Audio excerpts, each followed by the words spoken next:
বন্ধুরা, পাশের ফ্ল্যাটে বাড়ি থেকে কাঁঠাল নিয়ে আসছি, সেই কাঁঠাল দিয়ে আসছি। আর সেই বাসা থেকে দেখেন এই যে আম দিছে আমাদেরকে আবার কতগুলো। ওই বাসা থেকে আম দিছে, আরেক বাসা থেকে আম দিছে। এটাও তাদের গ্রামের বাড়িতে, তারাও গিয়েছিল, সেই গ্রামের বাড়ির আম। তো আমগুলো কি বলবো, আমগুলো ভিডিও করার একটাই উদ্দেশ্য, সেটা হচ্ছে কাঁচা আম। কেটে দেখাচ্ছি আবার।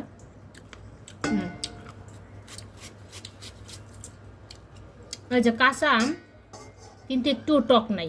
বিশ্বাস করবেন কিনা জানি না, লবণ না দিলেও হয়, তাও আমি একটু লবণ দিয়ে খাচ্ছি। একদম কসকসা আম, মানে কাঁচা মিঠা আম যেটাকে বলে সেইটা।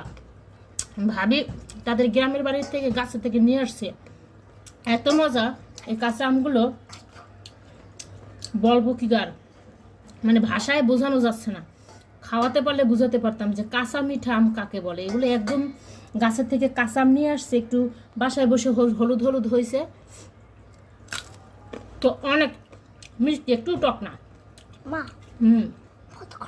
করো।